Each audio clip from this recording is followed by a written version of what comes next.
Baik, dibuka hadis. Kita ulang yang kemarin, menjauhi gambar itu. Saya lihat tentang sholat khusyuk. Kemarin hadis 251, seterusnya buka halaman 89 ya.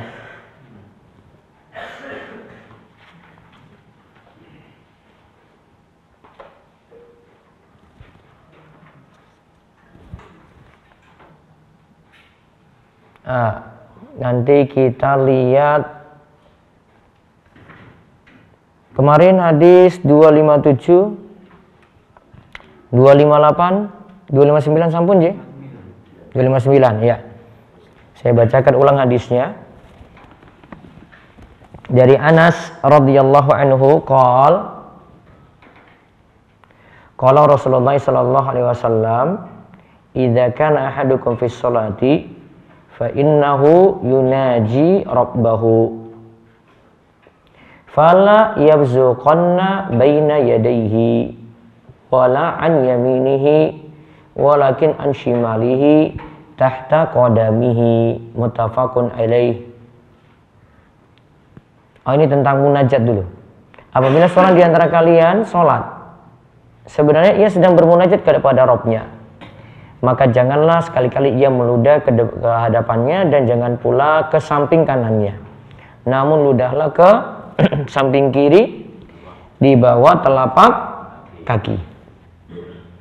Terus hadis 258 di terjemahan.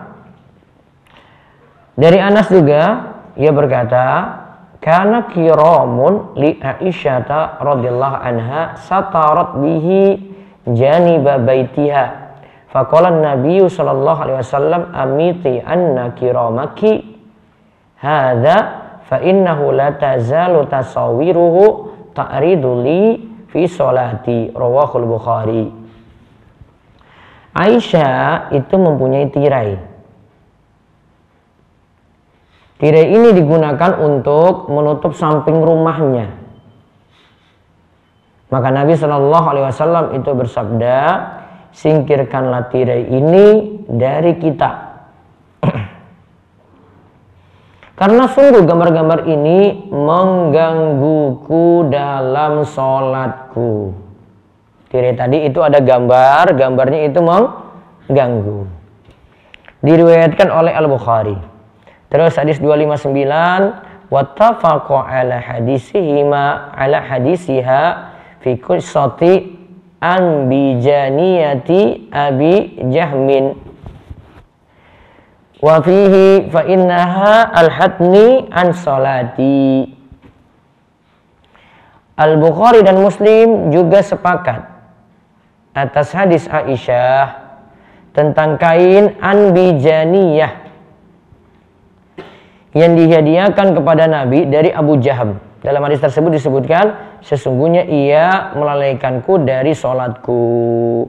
Berarti ada kasus pertama, tirai yang mengganggu. Kasus yang kedua ada kain anbijaniyah. Ya, itu dikatakan yang diadakan kepada Nabi SAW dari Abu Jaham. Sebelumnya itu ada kain yang lain yang sifatnya itu mengganggu. Nabi suruh ganti, kemudian akhirnya Nabi SAW katakan kain sebelumnya itu menggangguku dalam sholatku. Kembali kesimpulan kita, hendaklah orang yang sholat menjauhkan segala hal yang melalaikan dari sholatnya. Jadi jangan sampai sholat terus dia perhatikan ukiran, dia perhatikan gambar, dia perhatikan tulisan-tulisan, atau di depannya itu pas gambar orang soleh misalnya. Nah, itu sudah sepatutnya untuk dihindari. Nah, terus dari sini juga kita ambil kesimpulan, sholat dituntut khusyuk. Dengan apa? Menghadirkan hati. Dan apalagi menenangkan badan, lalu benar-benar menghadap Allah Ta'ala. Jadi kita fokus saat sholat, sholatnya khusyuk, hatinya hadir, kemudian badan itu nampak dari khusyuk tadi tenang. Jadi badan itu ya nggak gerak-gerak terus gitu.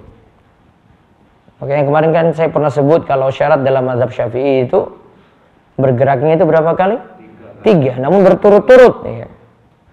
Kalau satu rakaat ada 3 gerakan tidak berturut-turut tidak batal.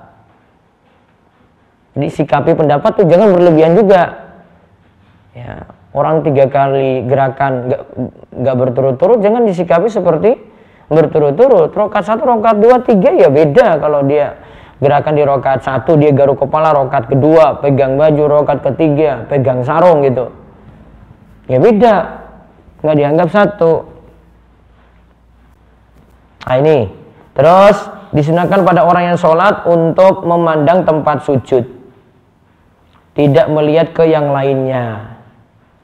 Termasuk, nah 2 keadaan lagi yang perlu diingat, Bapak. Termasuk sholat jenazah. Walaupun tidak ada rukuk dan sujud. Lihatnya itu sebenarnya bukan lihat jenazahnya. Namun lihat ke tempat yang seandainya dengan sujud di situ, nah lihat ke arah itu. Beda tak? Nah. Juga termasuk kalau sholatnya di depan Ka'bah. Sholat depan Ka'bah itu bukan lihat Ka'bahnya. Oh, saya lebih khusyuk itu. Oh, saya depan Ka'bah, saya lihat gini terus. Enggak, lihatnya di mana? Tempat sujud juga. Bukan lihat Ka'bahnya. Karena kalau nanti dia pas depan Ka'bah dia nggak begitu dia. Nah, jadi makruh lagi nanti jadi. Diingat 2 itu ya. Yang pertama tadi apa? Sholat jenazah. Pandangannya kemana? Tempat sujud. Yang kedua? Sholat depan Ka'bah pokoknya. Kalau sholat depan Ka'bah, lihatnya di mana? Tempat sujud juga. Nggak disuruh lihat Ka'bah. Sama kalau jenengan pasang di depan mihrab ini ada gambar apa? Ka'bah gitu. Nggak disuruh lihat itu juga. Ustaz ini biasanya lebih khusyuk. Khusyuk itu bukan standarnya pakai perasaan gitu. Khusyuk kita pakai dalil. Gitu. Terus ada faedah yang lainnya lagi. Hal ini bukan berarti tidak boleh memakai pakaian bagus dalam sholat. Boleh. Namun ada di situ yang mengganggu. Ya, jangan sampai pakaian bagus ini jadi ajang takabur atau ada mengandung unsur-unsur larangan lainnya seperti laki-laki pakai baju berbahan sutra. Nah, itu nggak boleh. Terus faedah yang lainnya lagi yang baiknya dihindari di arah kiblat adalah tulisan-tulisan seperti ayat Al-Quran, ada hiasan, ada jam dinding pas di depan imam gitu ya. Karena dia lihat itu terus. Ya, depan ini jam 6 terus. Nah, dia perhatikan itu saja, kan nggak konsen. Atau ada gambar-gambar yang nanti melalaikan. Karena arah kiblat itu arah kita menghadap. Fokusnya kan ke arah itu. Terus yang berikutnya lagi baiknya tidak memanjang gambar manusia atau hewan. Gambar ini ya, wujud orang ya, full ya. Atau hewan pada dinding, pintu gitu. Karena ini tasyabbuh. Ini terutama kalau bentuknya lagi gambar yang dikultuskan gitu. Ya, gambar yang dikultuskan. Apa maksudnya gambar dikultuskan? Kayak difokuskan untuk itu. Kayak apa? Parisama itu kan dikultuskan. Nah, ada tokoh-tokoh yang dia kultuskan, dia agungkan gitu. Nah, itu lebih bahaya lagi itu. Bahkan memajang gambar orang soleh, nah itu dapat mengantarkan pada penyembahan terhadapnya seperti kejadian di masa Nabi Nuh alaihissalam. Nah sekarang kita bahas, lihat hadis berikutnya. Halaman 90, hadis 260 di terjemahan. Kalau di referensi saya hadis 248. Saya baca. Wa an Jabir bin Samurah Ibni Samurata, itu harokatnya diganti, tin itu diganti tak, dibacanya fathah tanpa tanwin karena ismul ladzi la yansharif. Wa an Jabir bin Samurata radhiyallahu anhu qala Rasulullah sallallahu alaihi wasallam la yantahiyanna qaumun yarfa'una absarahum ila samai fi sholati aw la tarji' ilaihim rawahu Muslimun. Hendaklah orang-orang yang memandang ke atas. Nah, ke atas. Kita sebut ini langit-langit ya. Jadi, hendaklah orang yang memandang ke atas. Berarti apa? Di bahasa kita apa? Harusnya kan kita nunduk gini ya. Terus kita lihat ke atas. Apa bahasa kita ini? Danga. Dia sholat. Nah ini. Danga ya. Terus, hendaklah orang yang memandang ke atas. Danga tadi. Saat sholat. La yantahiyanna, berhenti. Berhenti dari apa? Dari danga. Atau pandangan itu tidak akan balik-balik lagi. Ini kan kalimatnya ya. Aw la tarji' ilaihim. Atau pandangan tadi la tarji' ilaihim, tidak balik lagi ke mereka. Maksudnya tidak balik. Ini danga terus. Karena lihat sesuatu. Karena lihat terus gini kan. Hati-hati loh, itu nanti nggak balik-balik loh. Nah, di sini ini salah satu larangan dalam sholat. Jadi sebenarnya Imam Ibnu Hajar lagi bahas larangan-larangan juga dalam sholat. Termasuk kemarin yang kita sebut hal-hal makruh, yang kemarin kita sebut menoleh itu nggih. Menoleh. Tengok. Ini. Makruh di sini. Berarti di antara kiat untuk khusyuk hindari hal-hal makruh dalam sholat. Nah, itu dicatat, itu kaidah pentingnya itu. Di antara kiat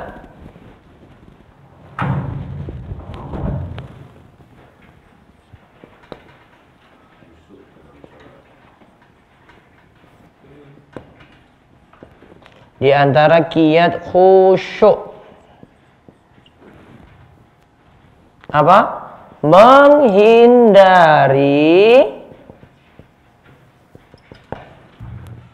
apa? Perkara makruh.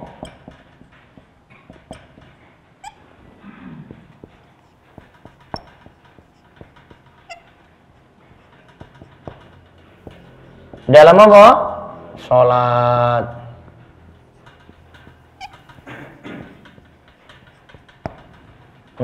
Hindari perkara makruh.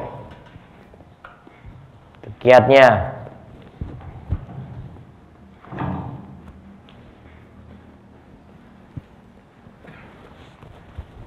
Nah, sekarang kita lihat pendalilannya di sini. Hadis ini dijadikan dalil, kalau Syekh Abdullah Fauzan itu katakan diharamkan mengangkat pandangan ke langit-langit. Kalau sini beliau milih larangannya itu haram. Nah, soalnya kata beliau, kata Syekh Abdullah Fauzan di Minha al-Alam, beliau katakan karena sampai diberikan ancaman, peringatan keras, awas lo, nanti kamu jangan lihat atap terus gak balik-balik lo itu. Nah, larangan seperti ini larangan tegas. Nah, kita bagi larangan itu ada dua macam. Larangan ada dua macam ya.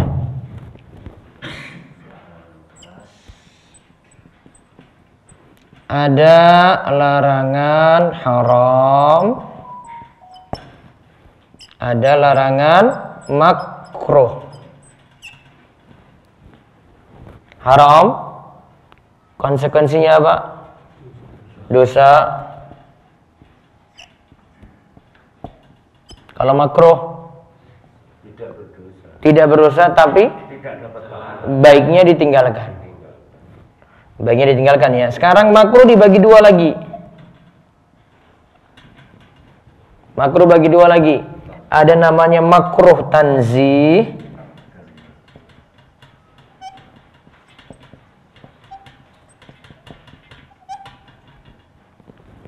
Dan ada namanya makruh tahrim.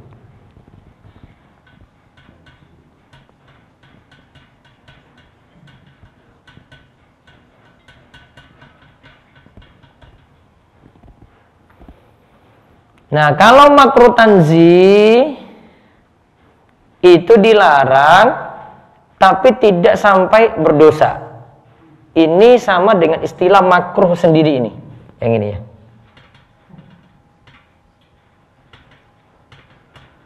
Baiknya ditinggalkan ini ya. Nah, sekarang makruh tahrim artinya kalau dilakukan dosa. Berarti sama dengan apa? Haram. Ini sama dengan haram, cuma bahasa para ulama karena antara haram, kalau haram itu biasanya untuk yang dalilnya tegas. Miras kalau kamu minum miras, haram lah itu perbuatannya. Haram. Mirasnya yang haram apa minumnya yang haram? Coba. Mirasnya yang haram atau minum mirasnya yang haram? Gitu loh itu kalimatnya. Kalau nggak diapa-apain? Nah, iya toh? Paham nggak kalimatnya? Haramnya itu perbuatannya atau zatnya? Jadi kalau kita lagi bahas istilah itu untuk perbuatan kita. Golok itu, ya. Kalau enggak apa-apa senjata tajam. Nah, senjata tajam toh. Kalau nggak diapa-apain, haram nggak punya itu? Enggak. Haram nggak? Enggak toh. Namun kalau dipakai bunuh orang, haram. Apa yang dinilai haramnya berarti? Perbuatan. Jadi kalau sudah bahas istilah haram, makruh, wajib, sunnah, itu bukan zat bendanya, tapi apa? Perbuatannya. Itu pengertian usul fikih kayak gitu. Khomer itu masalahnya itu khomernya atau jual khomernya. Nah, itu lagi sama lagi.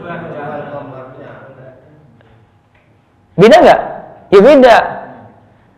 Punya khomer dengan khomernya mana yang masalah? Punya kan? Kenapa kamu punya khomer, Pak? Kalau enggak diminum ya enggak apa-apa. Namun kalau dia ada di pinggir jalan gitu, nggak ada yang ngapa-ngapain, dia masalah nggak khomernya? Enggak. Tapi ketika dimiliki, ketika dijual, ketika diminum, ketika diproduksi, iya lah. Nah, beda kalimatnya. Tapi kalimat yang kayak gini jangan sampaikan ke orang awam, nanti Umar ora popo berarti. Tapi kalau bahas haram itu ke perbuatan. Balik. Makruh ini cuma istilah makruh tahrim karena dalilnya untuk menyatakan haram masih bisa dibawa ke makna lain. Artinya dalilnya tidak terlalu tegas. Sehingga para ulama lebih hati-hati dalam memilih istilah. Mereka istilahkan dengan makruh apa? Tahrim. Tapi konsekuensinya sama. Jaringannya jelek yang ini. Konsekuensinya sama. Apa konsekuensinya? Kalau dilakukan hukumnya apa? Dosa. Ini sama Pak, dosa.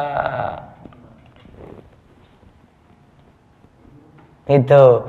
Tapi diambil istilahnya apa? Makruh tahrim. Makanya kalau istilah para ulama masih umum gitu. Wah ini makruh gitu atau ini dilarang. Nah, dilihat dulu. Hah? Sinyal hilang. Oh, YouTube juga hilang berarti. Oh, PLN belum nyala ya? Dari pagi minta PLN. Innalillahi wa inna ilaihi raji'un.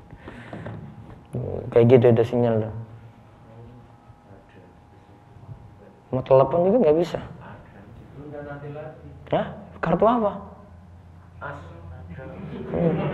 Saya Telkomsel. Oh, kita beda aliran berarti, Pak.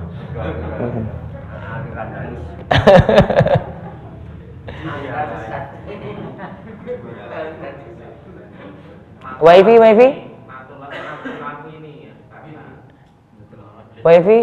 nggak bisa. Balik lagi. Itu balik lagi. Coba ganti yang ini ke Wifi. Sudah ya? Sudah paham istilah ini? Tadi larangan dibagi berapa? 2. Larangan apa? Haram, makruh. Konsekuensinya beda ya. Kalau larangan haram, dosa. Kalau makruh, tidak dosa, tapi baiknya dihindari. Contoh haram apa? Perbuatan. Jangan bilang kartu judi, main judi berarti dah. Kartu judi nggak di ngapa-apain ya gitu-gitu aja. Ya, main judi, makruh. Makruh apa contohnya? Umum. Apa? Kalau dalam mazhab Syafi'i itu main catur tuh makruh. Itu pendapat mu'tamad itu. Minimal makruh, tapi tidak sampai haram. Bisa main catur? Bisa? Oh, sudah lama nggak bisa ya. Makruh dibagi 2. Makruh apa? Tanzi. Yang kedua makruh tahrim. Konsekuensi makruh tanzi tidak dosa. Ya, baiknya dihindari. Ini sama dengan makruh ini. Namun kalau makruh tahrim, konsekuensinya apa? Dosa. Sama dengan haram, cuma perbedaan istilah. Itu.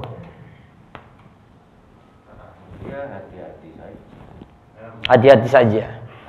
Mohon maaf nanti yang jamaah di YouTube atau Zoom agak gangguan, mungkin blur gambarnya karena sini sinyal mati. Kalau sinyal mati itu kayak gini, ajaib itu.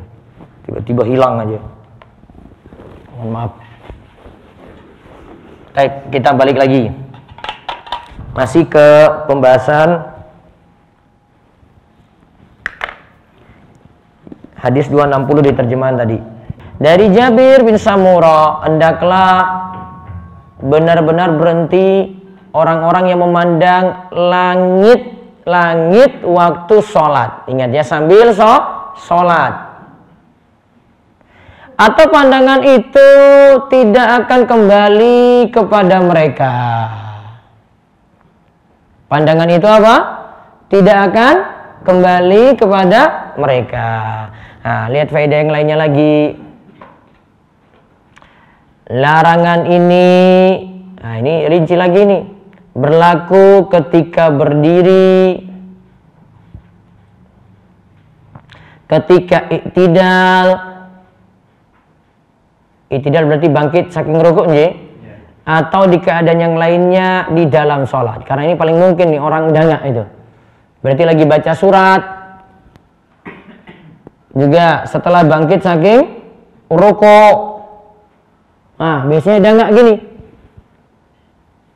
Minimal hukumnya apa di sini? Makruh tadi. Tapi kalau Syekh di sini memilih haram. Terus yang ketiga. Faedah yang ketiga, larangan ini juga berlaku ketika berdoa dalam sholat. Nah, jadi kalau berdoa itu nggak perlu lihat atas ya Allah gitu. Nah, ini diantara anjuran beberapa ulama seperti penulis Yaqut Nafis Syekh Ahmad As-Satiri itu habis wudu. Jadi habis wudu ya, setelah wudu baca asyhadu alla ilaha illallah wahdahu la syarikalah wa asyhadu anna muhammadan abduhu wa rasuluhu allahumma ij'alni minat tawwabin wa ij'alni minal mutatahhirin subhanakallahumma wa bihamdika asyhadu an la ilaha illa anta astaghfiruka wa atubu ilaik. Nah, kata beliau, hadap kiblat, lihat ke langit. Nah, itu. Jadi ada pendapat lain di sini. Kalau yang saya sebut di sini ini menunjukkan larangan. Dalilnya, la yantahiyanna aqwamun an raf'ihim absarahum innad du'ai fi sholati ila samai au la tukhtafanna absaruhum. Hendaklah orang-orang yang memandang ke atas saat berdoa. Nah, berarti pada bagian doanya, namun dalam sholat Oh, kalau tadi prakteknya berarti di luar sholat kan itu? Nah, tidak masuk hadis ini berarti. Memandang ke atas saat berdoa dalam sholat, berhenti, atau pandangan mereka akan dirampas. Nah, makanya tadi sebagian ulama masih boleh kan? Artinya ingin saya sampaikan ini biar tahu, oh ada yang ba'da wudu doanya kayak gitu ya. Nah, itu ada ulama yang ngomong itu. Tapi kalau di sini larangan tegasnya itu ketika dalam sholat, kemudian dia dangak tadi berdoa. Itu kira-kira kapan bacanya? Dalam sholat misalkan tahiyat sebelum salam itu. Tahiyat gini? Nggak mungkin, biasanya enggak. Kapan? Baca ayat yang Dalam ayat dia nggak lagi berdoa. Kapan? Zikir, setelah zikir. Berdoa dalam sholat ini. Indah doa ifis sholati. Ya, kita ketika sujud. Sujud dangak gini, batal nanti sujud. Kepi sujud tidak nggak? Kunut paling mungkin. Saat kunut itu paling mungkin. Ya, itu paling mungkin itu.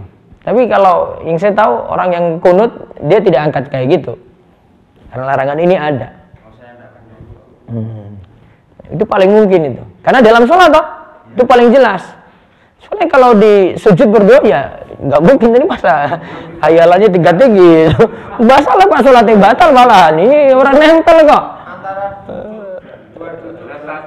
Gitu yang terbiasa nggak bisa jangan gini, nggak bisa angkat tangan Pak, nggak bisa, nggak boleh. Tetap lihat tempat sujud paling mungkin tadi. Baik, sekarang yang keempat. Walaupun demikian memandang ke langit-langit. Nah ini kalimatnya lagi jadi ngecatat nih.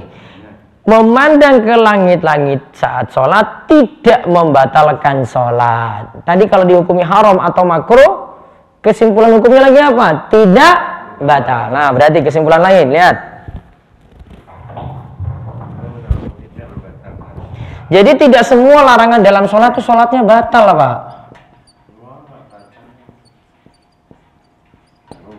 Larangan dalam sholat ada dua berarti. Ada yang konsekuensinya batal. Dan tidak membatalkan sholat. Ada yang konsekuensinya tidak batal. Cuma mengurangi pahala.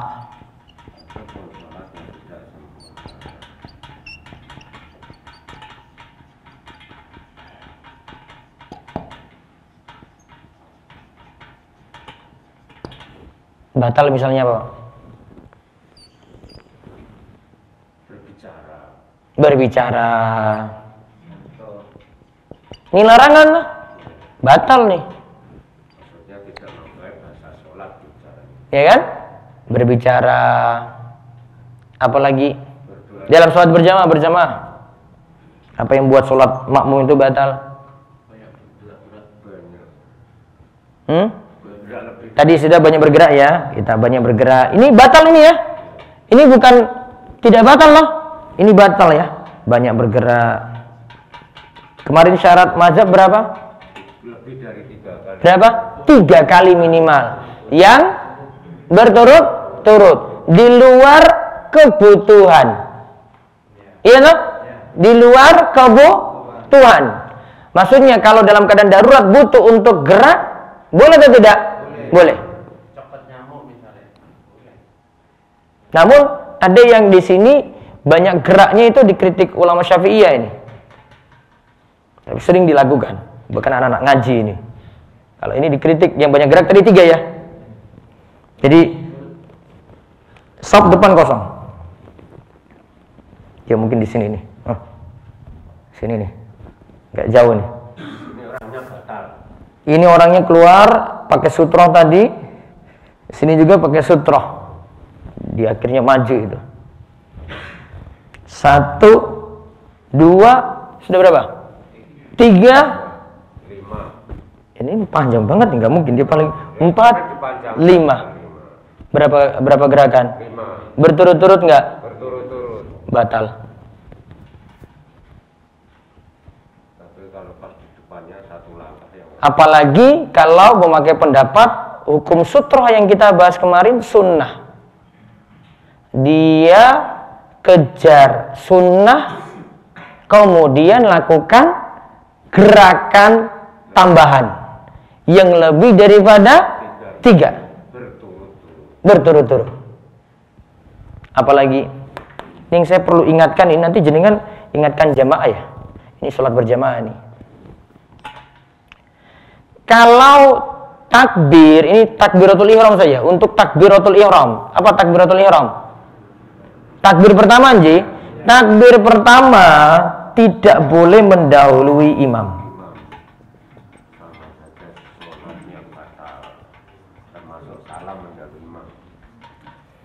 Tidak boleh apa? Mendahului imam. Walaupun cuma 1 huruf. Perhatikan. Nanti ingatkan jamaah ini. Kadang jamaah nggak paham ini. Padahal dari dulu ini sudah pelajaran dalam mazhab ini. Berarti dari dulu harus sudah tahu. Gitu. Jadi imam kalau mulai ya, Allahu Akbar. Imam Akbar dulu. Baru jamaah angkat tangan. Allahu Akbar. Berarti nggak boleh. 1, mendahului imam. Takbiratul ihram. Imam belum takbir kok jenengan sudah takbir gitu loh. Imam belum angkat aja belum ini. Dia sudah duluan. Batal dia. Kenapa batal? Ya kalau mendahului. Namanya jamaah itu apa sih jamaah? Manut ke imam. Manut ke imam. Ngeyel nggak itu? Ngeyel banget. 1, mendahului tadi. Yang kedua, barengan. Jadi karena ini bukan makruh Pak, batal ini. Allahu Akbar. Dia barengan juga. Allahu Akbar. Barengan nggak boleh. Walaupun 1 huruf. Akbar masuknya dia di bar gitu. Nggak boleh. Harus apa yang dilakukan? Ulangi lagi berarti takbir dia. Karena dia sudah mendahului atau sudah berbarengan dengan imam. Enggak disebut berjamaah nanti. Paham ini? Ada satu lagi. Melakukan perkara sunnah namun sangat jelas menyelisih imam.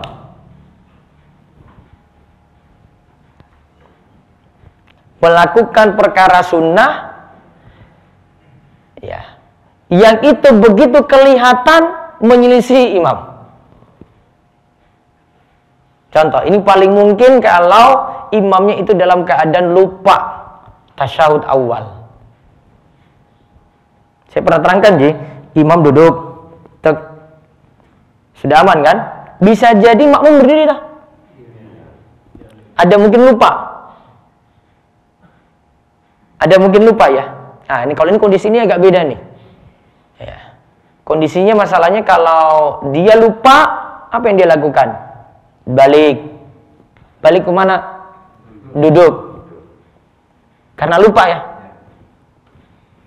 Namun kalau misalnya yang terjadi dia sengaja berdiri, tapi karena ada sebab, yaitu sound system mati. Jadi dia nggak tahu kalau imam itu duduk. Jadi dia langsung berdiri. Allahu Akbar. Maka tugas dia tunggu imam saja berdiri. Berarti dia tidak tasyahud awal. Bagi dia kalau tidak tasyahud awal masih dimaafkan. Karena tasyahud awal itu masuk sunnah ab'ad. Sunnah itu ada 2 dalam sholat. Ada namanya ab'ad. Ada namanya Ini makanya yang saya ingin terangkan besok kalau daurah. Itu harus samakan frekuensi. Abad itu apa, hayya itu apa? Abad di sini kayak tasyahud awal tadi. Sekarang kita balik keadaannya. Imamnya terlanjur berdiri. Lupa apa tadi? Tasyahud awal. Allahu Akbar. Dia sudah berdiri. Imam sudah berdiri rakaat ketiga loh. Lupa apa? Tasyahud awal. Makmum tetap ngotot tasyahud awal. Maka itu istilahnya dia menyelisih imam dengan perkara sunnah yang jelas kelihatan. Maka kasus ini makmum sholatnya batal. Atau dia niatan sholat sendiri jadinya. Paham? Apa yang harus dilakukan tadi? Perlu ditegur nggak imamnya? Kenapa perlu? Tidak perlu kalau sudah berdiri. Kalau sudah berdiri? Paling mungkin ada yang tegur kan? Cuma menandakan saja kalau tadi salah. Imam balik boleh atau tidak? Berdiri itu apa? Berdiri. Masuk rukun apa sunnah? Berdiri. Rukun. Tadi tasyahud awal.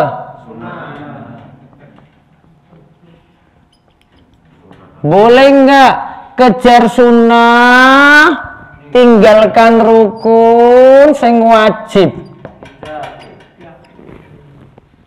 Apa kaidahnya gimana coba? Boleh? Jenengan kejar sunnah, tinggalkan wajib. Itu logikanya begini.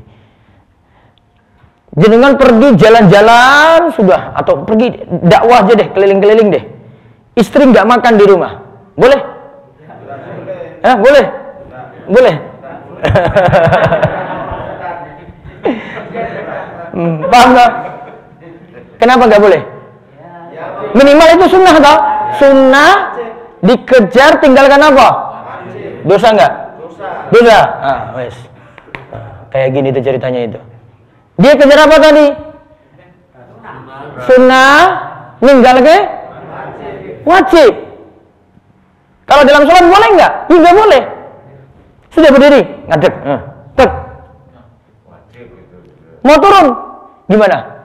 Enggak. Apa yang dia lakukan? Lanjut. Sekarang si jamaah ini harusnya gimana? Dia sudah duduk, naik. Saya kira nggak mungkin.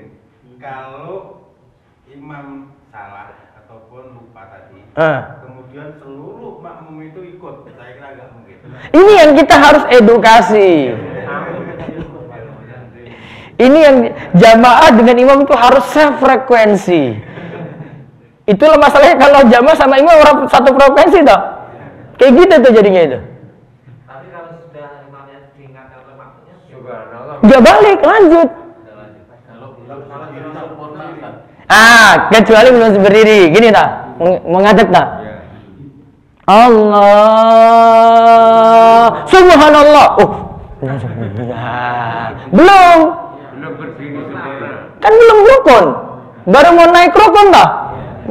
Allah, subhanallah. Sudah berdiri belum? Belum rukun. Boleh balik? Boleh. Ini makanya perlu penjelasan kayak gini biar apa? Imam kalau jamaah apa? Satu frekuensi. Kadang imamnya error, kalau enggak jamaahnya yang error, makanya enggak jalan.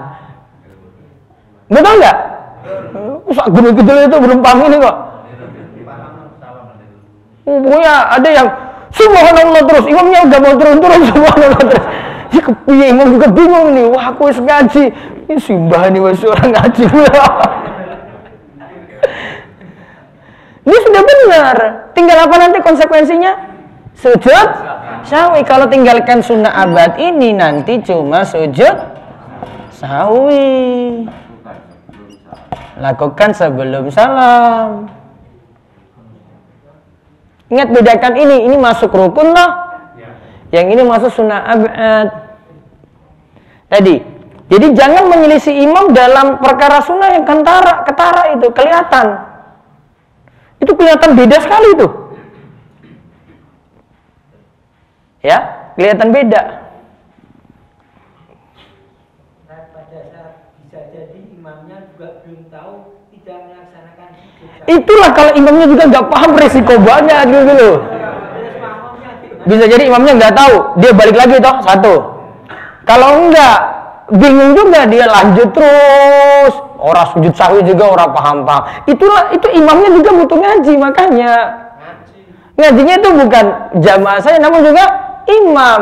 Jadi imam itu jangan terlalu pede gitu loh. Wah salah, ngeyel, jamaah juga emosi dengan dia gitu loh.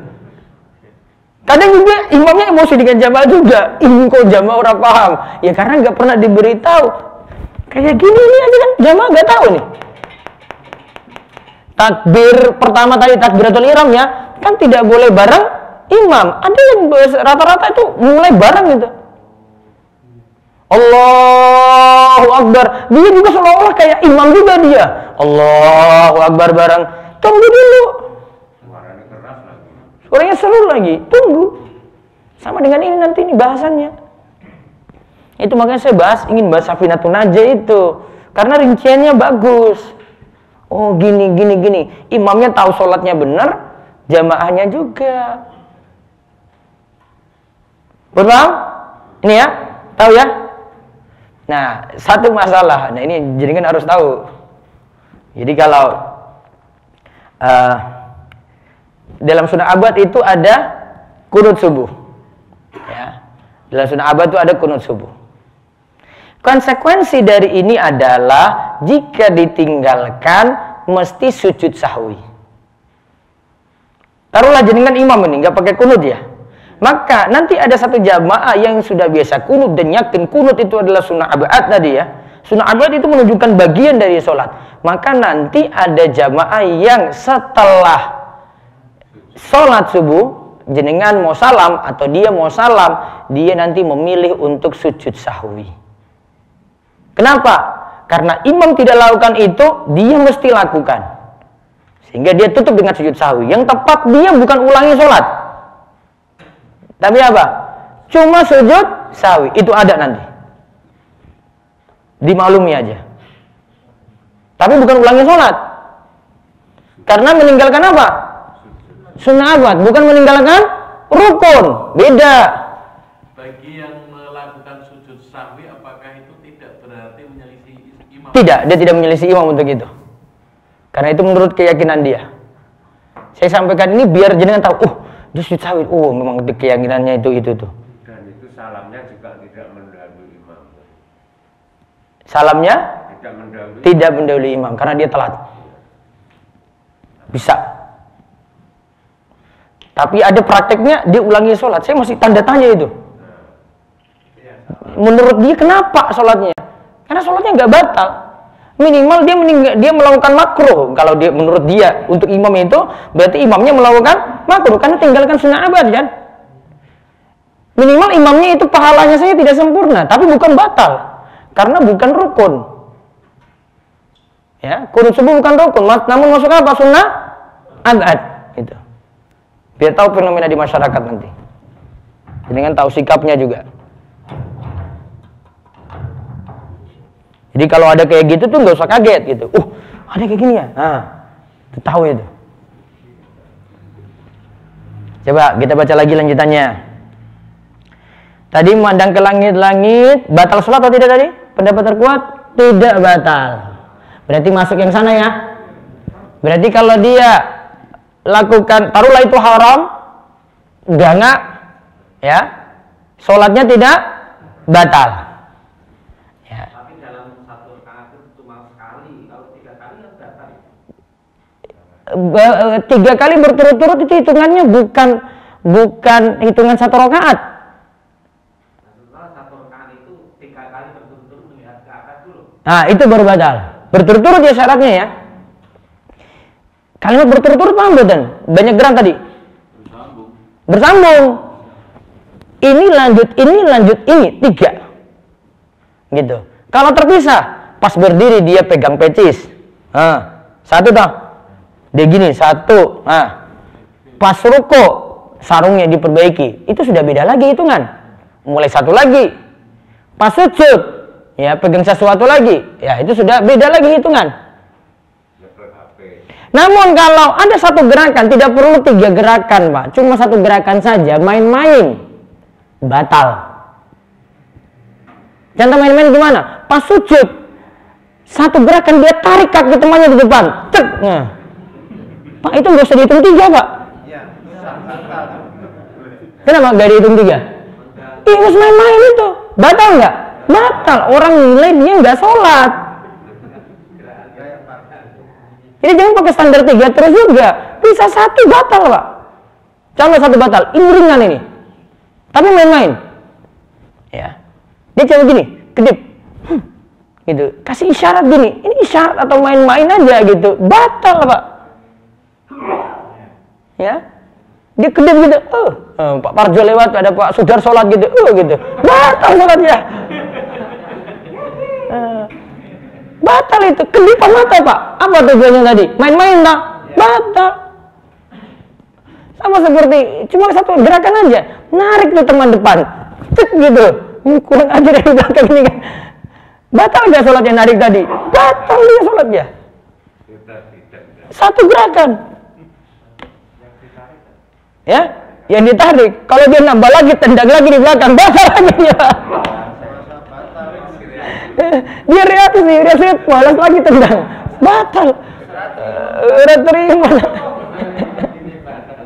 Kalau ini jatuhan benda karena di depan kita ada benda jatuh, misalnya langsung mengucap istighfar atau firroh karena spontan, batal nggak itu? Kalau tidak sengaja tidak batal yang ini. Tapi itu tadi diucapkan zikir, masih zikir ya. Tapi kalau kalimatnya bahasa Indonesia, waduh, batal Pak. Itu masih zikir, itu masih aman kan? Tapi kalau kalimatnya dia ubah jadi bahasa Indonesia, tikus, Pak, batal itu.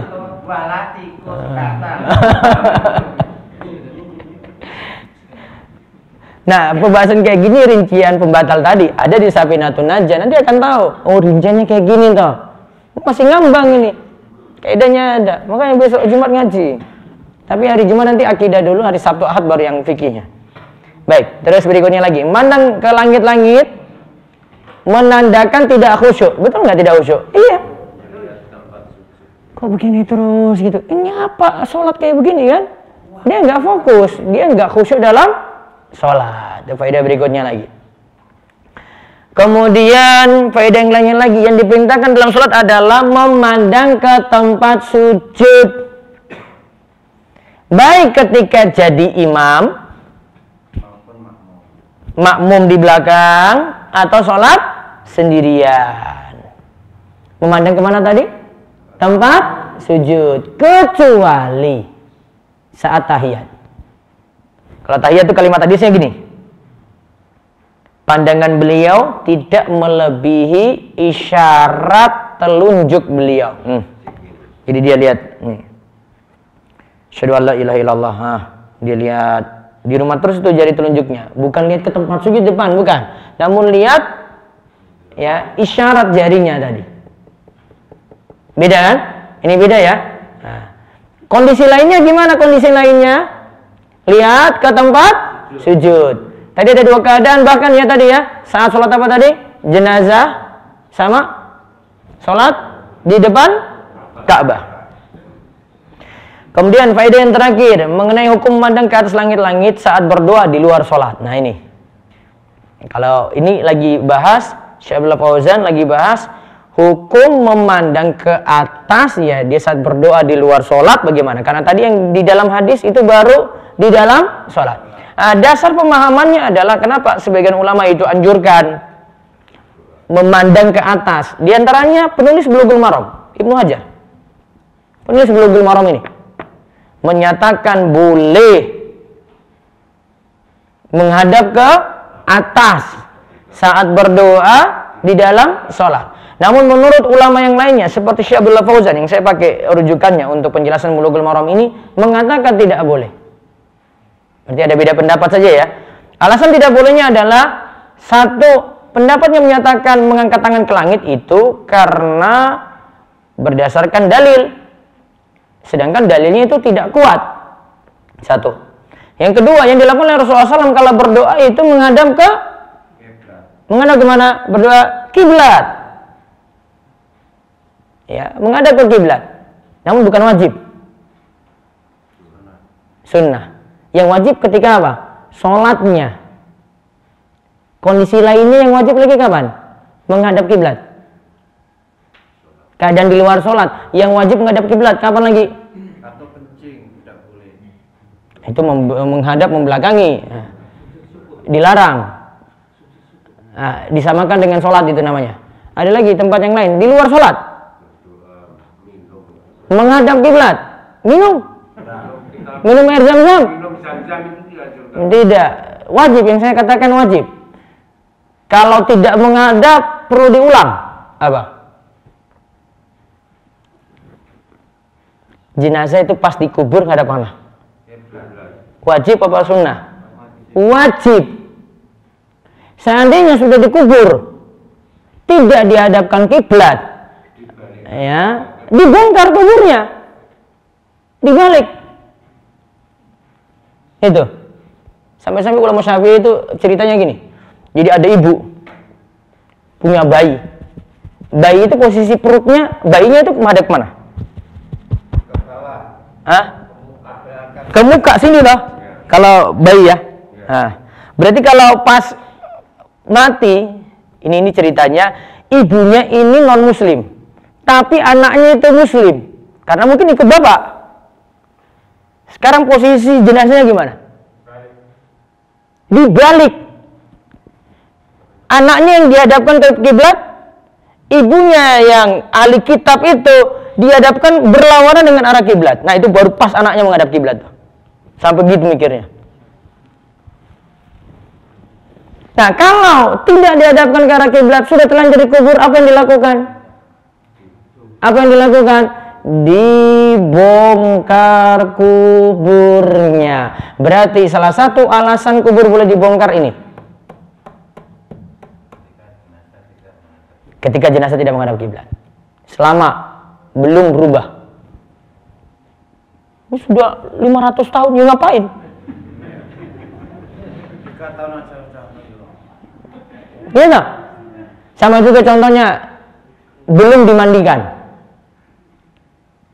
Ya, kecuali satu kasus. Kasus apa? Tabrak. Covid.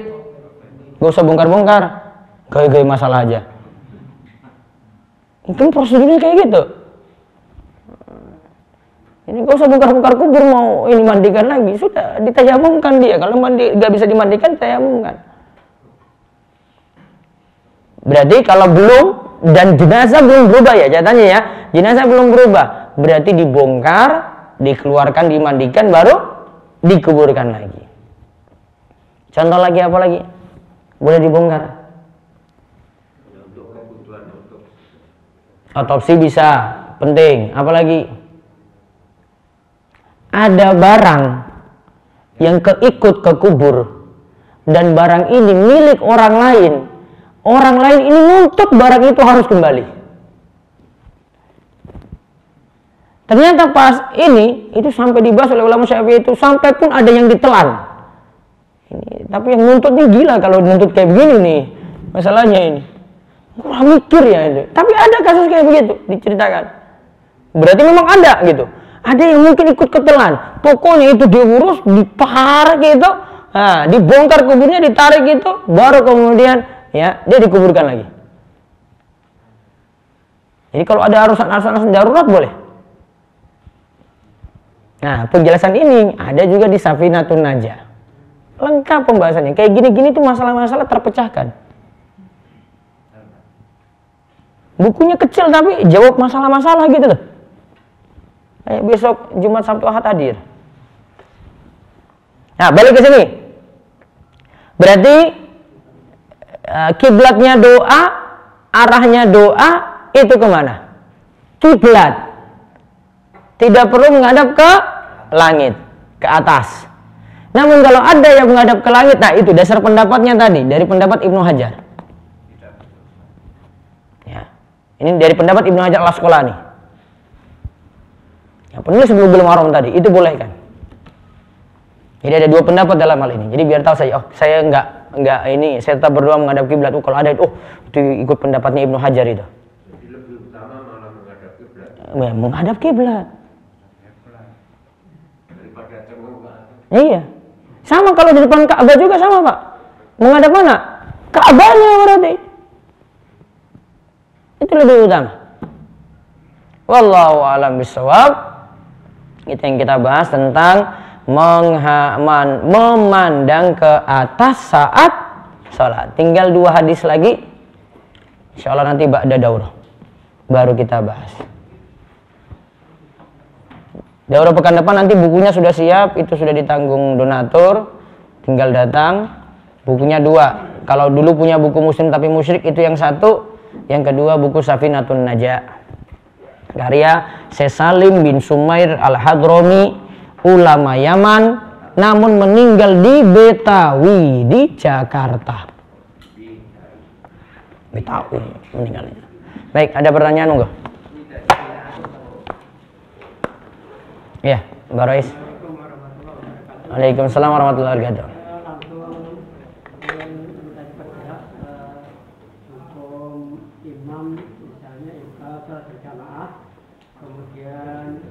Imamnya lupa jadi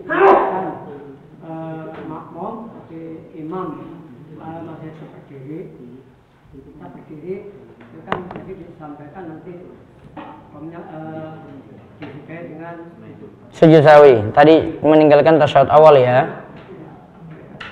Namun demikian apabila bagaimana kalau seorang imam itu belum tahu. Nah, imamnya dikon ngaji biar sak frekuensi. Solusinya nggak ada yang lain. Imamnya mau disalahkan juga ya dia nggak tahu gitu. Itu aja. Atau nanti jenengan tegur, Pak, yang saya dapat tuh kayak begini.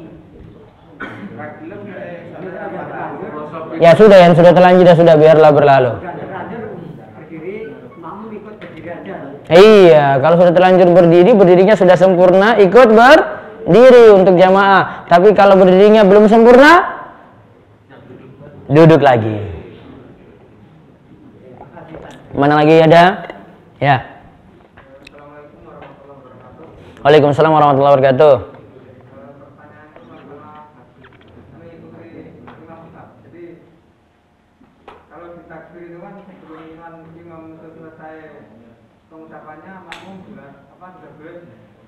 Iya. Kalau di waktu sholat sudah masuk, misalnya. Nah, itu tidak masalah. Contoh, mau turun ya. Ini sering, karena itu sulit dihindari sebenarnya. Imam takbir yang pertama ya, Allahu Akbar. Nah, jamaah baru ikut takbir. Sekarang untuk takbir turun rukuk, ya, Allahu Akbar. Seandainya ada yang berbarengan atau ada yang telat boleh, bahkan ada mungkin yang lebih duluan sedikit. Ada tak? Nah, itu tidak masalah. Ya. Yang masalah kalau lebih cepat dari imam 2 rukun. Ingat kalimatnya. Lebih cepat dari imam 2 rukun. Perhatikan 2 rukun ini 2 rukun sempurna. Imam masih berdiri ya? Imam masih berdiri. Makmum sudah 1 rukuk. Sempurna ya? Bangkit. Sami Allahu liman hamidah, sempurna. Imam masih berdiri nih. Ya.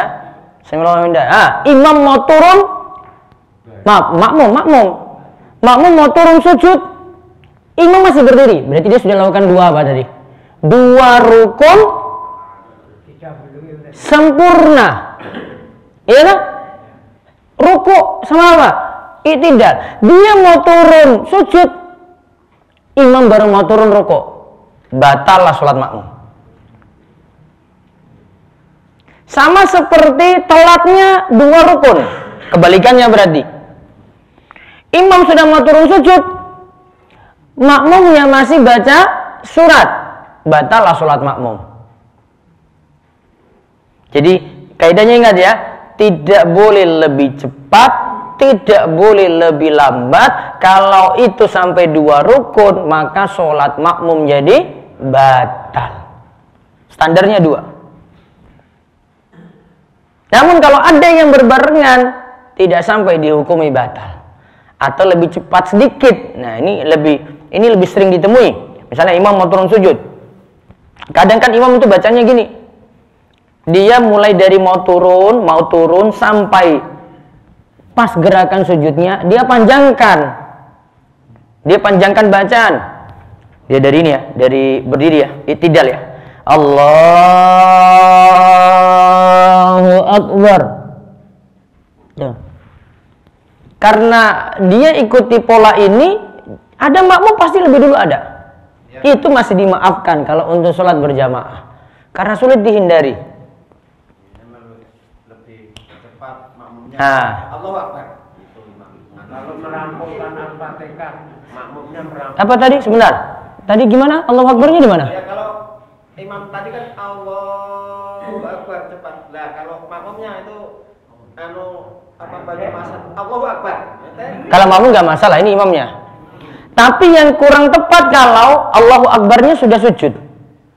Karena kalau namanya takbir intikal itu pas lagi mau turun, mau bangkit.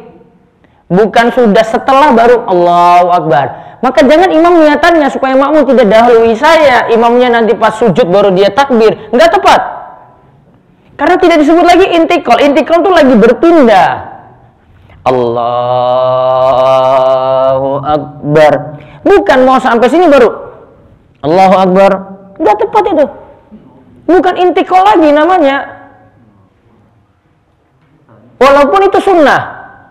Ya, itu sunnah ya, sholatnya tidak batal. Yang batal tadi itu loh, takbiratul ihram.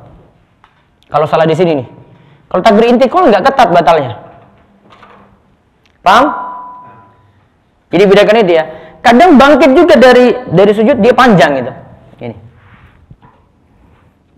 Kalau Imam Ar-Rafi'i dia duduk dulu, duduk istirahat, belum baca nih.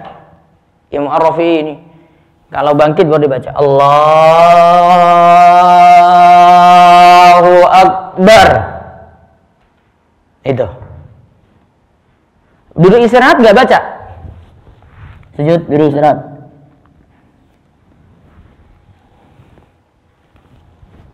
Allahu Akbar. Karena dalam hadis sebut Nabi SAW bertakbir ketika mengangkat, ketika turun.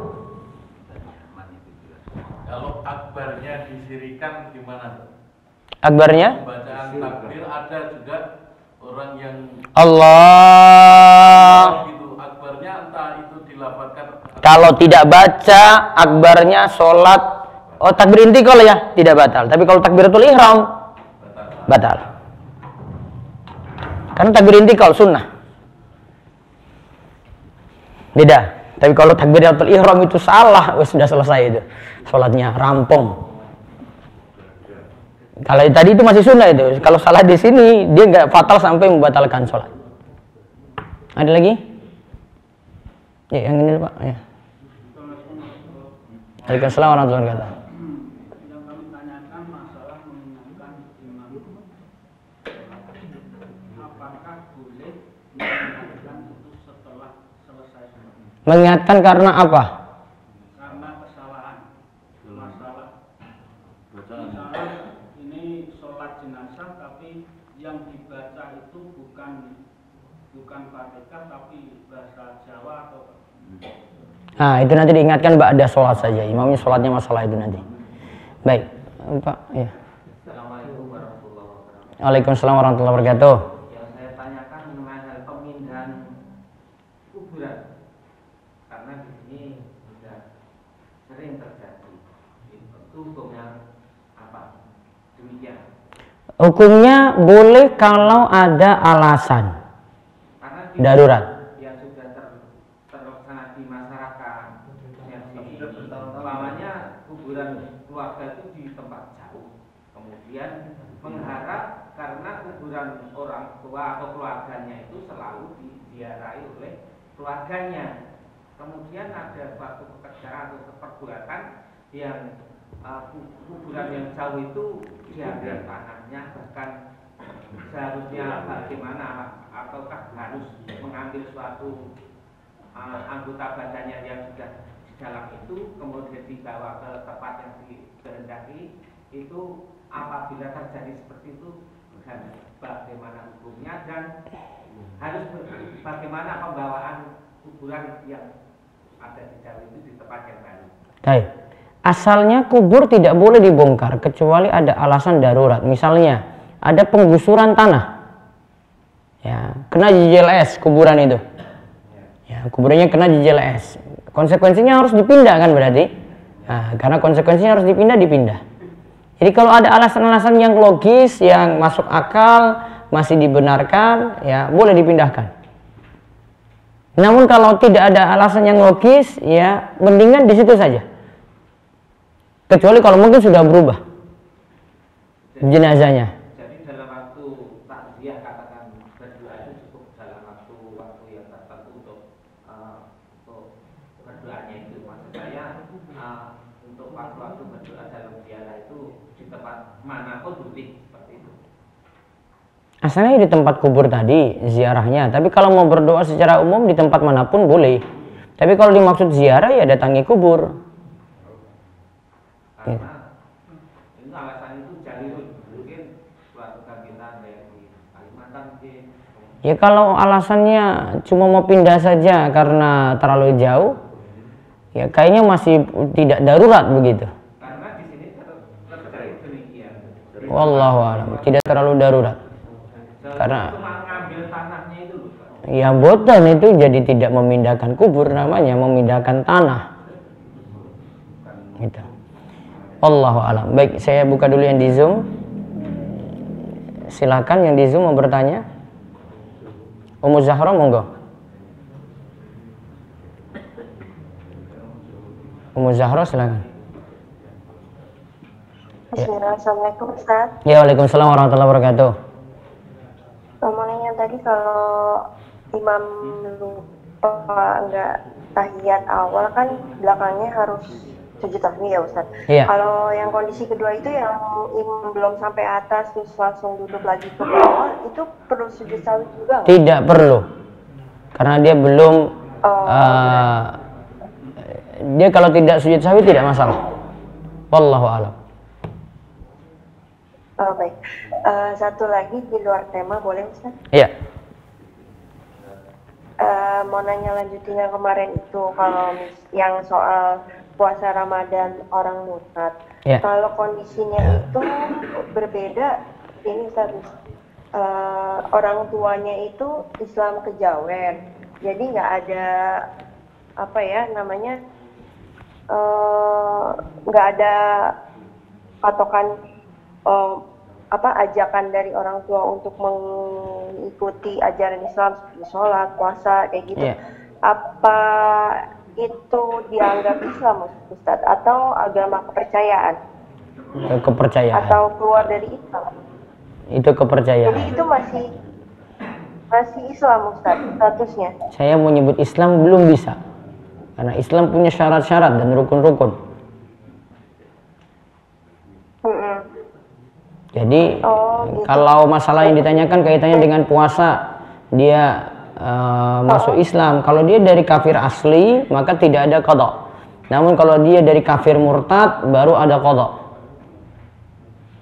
Kalau statusnya seperti itu Ustaz, yang Islam kejawen gimana? Kalau itu kafir asli, ya kalau kaidahnya diingat aja Bu. Kalau itu dari kafir asli tidak qada.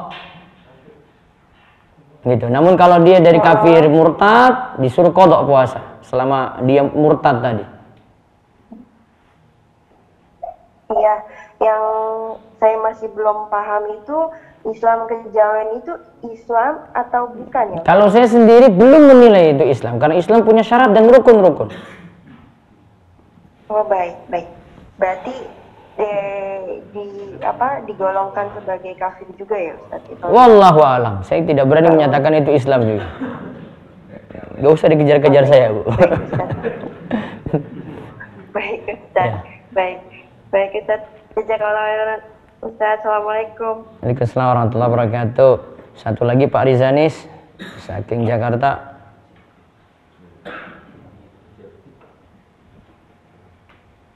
Pak Rizanis.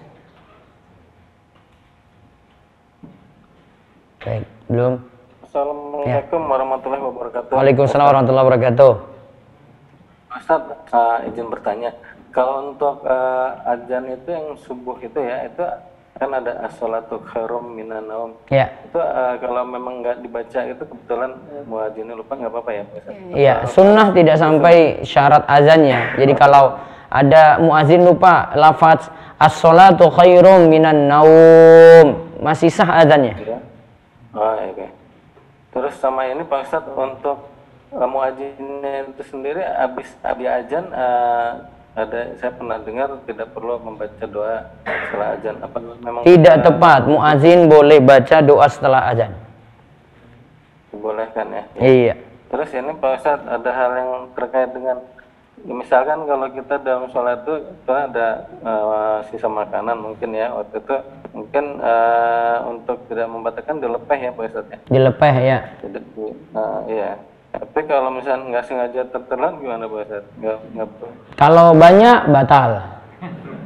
Oh gitu. Kadarnya banyak ya. Tidaknya ya Pak Ustadz? Iya. Okay. Kalau banyak batal. Ya begitu.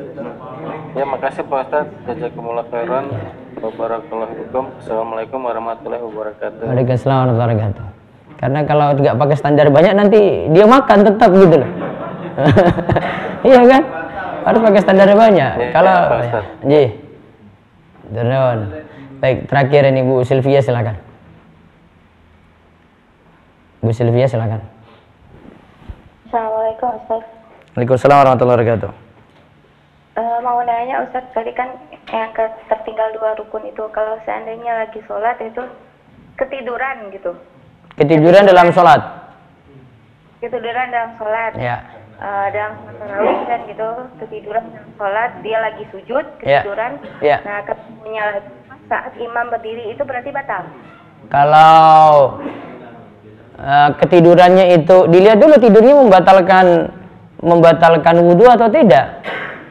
Kalau tidurnya tidak membatalkan wudhu, berarti kalau itu dianggap uzur, berarti dia tinggal mengejar imam ketertinggalannya. Jadi dia pas dia sadar, dia langsung berdiri ngikut imam. Iya.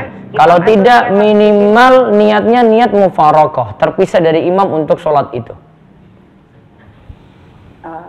Iya. Satu lagi Ustadz, beda dari tema. Qadarullah, saya baru meninggal 10 hari yang lalu. Jadi kan kita nggak ngadain acara tahlilan. Iya. Cuman kan apa sih sebenarnya harus kita lakukan setelah orang tua kita meninggal? Soalnya kan berdasarkan adat setempat itu kan selalu mengadakan acara 3 hari, 7 hari, 40 hari. Jadi karena kita nggak ngadain namanya tahlilan, kan dia nanya, ini nggak ngadain acara, nggak doa gitu kan? Kan orang tua baru meninggal. Yeah. Kita bilang enggak gitu kan? Nah, kenapa nggak ngadain? Kok nggak ngadain gitu kan? Karena kita nggak bisa nyampein, kita cuma bilang mama berwasiatnya begitu, nggak ngadain acara gitu kan. Ini anak gak berbakti banget gitu kan, masa tetangga udah nolong sudah nggak ada ucapan terima kasihnya. Jadi sebaiknya kita ngelakuin apa gitu. Gampang Bu, itu cuma strategi saja. Buat sedekah untuk semua warga, ibu keliling bawa nasi kotak atau sembako, kasih ke mereka. Insya Allah nanti pelan-pelan diam sendiri itu Bu. Ya. Oh iya. Itu aja solusinya sebenarnya. Jadi mereka itu pengen sesuatu, tapi ibu nggak punya feeling di situ gitu loh. Nah, karena ketika tidak dikasih ini, yang seharusnya ada, tapi luput dari ibu. Nah, tinggal ibu kasih aja. Tidak usah dipaskan harinya. Oh iya. Iya. Mereka nanti banget itu Bu, dikasih segera, jangan tunda-tunda. Insya Allah. Iya. Terima kasih Ustaz. Jazakallah khair. Baik, demikian yang kita bahas, mudah-mudahan manfaat. Insya Allah ketemu lagi daurah besok hari Jumat sampai hari Ahad ya, nanti bukunya tersedia untuk hari Sabtu, Jumat, Sabtu, Ahad tadi. Kita tutup dengan doa kafaratul majelis. Subhanakallahumma bihamdika asyhadu an la ilaha illa anta astaghfiruka wa atubu ilaik. Assalamualaikum warahmatullahi wabarakatuh.